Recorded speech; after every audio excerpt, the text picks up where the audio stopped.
साथियों नमस्कार। मैं डॉक्टर अनुराग विजयवर्गीय आज फिर एक नए विषय के साथ आपके समक्ष उपस्थित हूं। साथियों, जैसा कि आप जानते हैं कि स्वदेशी चिकित्सा पद्धति आयुर्वेद के नाम पर इन दिनों व्यापार चल रहा है और बाबाओं, बाजीगरों, ठगों, विज्ञापनों, छद्मचरों ऐसे लोगों की इन दिनों बाढ़ सी आ गई है। हर कोई बहती हुई गंगा में हाथ धोने को आतुर है और सब लोग आयुर्वेद के नाम पर मलाई खाने को भी आतुर हैं। मुझे कविता याद आती है, कुछ पंक्तियां। कबीरा कबीरा तेरी दुनिया में पैसा सबका पीर, नोटों की खातिर फिर रहे बनकर के फकीर। तो मेरा अर्थ आप समझ गए होंगे। लेकिन आम आदमी आज बिल्कुल भ्रमित सा है। वो उपचार कराना चाहता है, आयुर्वेद का सही उपचार वो चाहता है, लेकिन वो समझ नहीं पा रहा है कि किसकी बात सुने और किसकी बात माने और किसकी बात नहीं माने। ये बहुत बड़ी एक विसंगति इन दिनों पैदा हो गई है। साथियों, हम पूर्ण शास्त्रीय ढंग से आयुर्वेद के मूल ग्रंथों से संदर्भ लेते हुए हम उन विषयों को आपके समक्ष लाने का प्रयास करते हैं जो अभी तक अछूते हैं, जिनका किसी भी चैनल पर साधारण तौर पर उनका उल्लेख नहीं मिलता है। वो बातें हम आपके समक्ष ला रहे हैं। ये हमारा एक भागीरथ प्रयास है। तो हमें यकीन है, हमें भरोसा है कि आप इससे निश्चित रूप से लाभान्वित हो रहे होंगे। तो आज का विषय है किडनी की पथरी में क्या परहेज, क्या खाएं और क्या नहीं खाएं। बहुत साधारण सा दिखने वाला विषय है, लेकिन हमने साथियों एक श्रृंखला हर रोग पर क्या खाना है और क्या नहीं खाना है ये हमने आरंभ की है और आपका इस पर ध्यान चाहेंगे। तो जैसा आयुर्वेद में ये लिखा है कि बिना पथ्य परहेज के रोग ठीक नहीं हो सकता। एक ग्रंथकार हुए लॉलिम राज, उन्होंने लिखा वैद्य जीवन नामक ग्रंथ में, पथ्य सती गदार्थस्य किम औषध निषेवणी, अब पथ्य असति गदार्थस्य किम औषध निषेवणी। यदि कोई व्यक्ति पथ्य परहेज यानी सही खान पान रखता है तो उसको दवा से क्या जरूरत, और जो व्यक्ति परहेज नहीं रख सकता है तो उसको भी दवा से क्या फायदा। बात यह है कि पथ्य की बहुत महिमा है। आयुर्वेद महर्षि चरक लिखते हैं, बिना अपि भेषज व्याधि पथ्यादेव निवर्तते, बिना दवा के रोग परहेज से ही ठीक हो जाता है।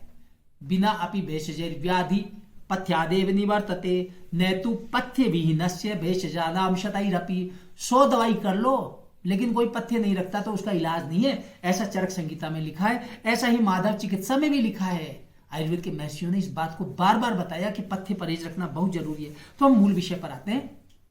गुर्दे की पथरी, किडनी स्टोन, इसमें क्या परहेज रखना चाहिए। हम सबसे पहले चर्चा करते हैं कि हमें क्या सेवन करना चाहिए। तो शास्त्र में लिखा है, योग रत्नाकर नाम का ग्रंथ है, 17वीं शताब्दी का ग्रंथ है। वहीं से आपको मूल संदर्भ में लेकर आया हूं, मैं आपको देना चाह रहा हूं। वहां लिखते हैं, कुलित्था यविष गोधूमा जीर्णशाली वाहिता धन्वामिषम तंडुलियम जीर्ण कूष्मांडकम फलम आर्द्रकम यावशुकम च पथ्यम अश्मरी रोगिणाम। आयुर्वेद में पथरी को अश्मरी कहा है। तो अश्मरी रोगी के लिए ये चीजें पथ्य है, यानी ये चीजें वो सेवन कर सकते हैं। हम लोग सामान्य तौर पर सोचते हैं रोग हो जाता है, फिर हम सोचते हैं कि क्या परहेज रखें। तो मैं आपको बिल्कुल शास्त्रीय संदर्भों से बता रहा हूं कि क्या सेवन करना है पथरी के रोगी को। कुलत्थ की दाल, कुलित्था यव गोधूमा, कुलित्थ कहते हैं कुल्थी की दाल का सेवन करें, यव कहते हैं जौ का सेवन करें, गोधूम कहते हैं गेहूं, गेहूं का सेवन कर सकता है। और जीर्णशाली यवाहिता, जीर्णशाली का मतलब है सेले चावल, और वो भी 1 साल पुराने होने चाहिए, उनका सेवन करें। और धनवामिषम तंडुलियम, तंडुलियम कहते हैं चौलाई, चौलाई के पत्ते होते हैं, उसकी सब्जी बनाकर खाएं।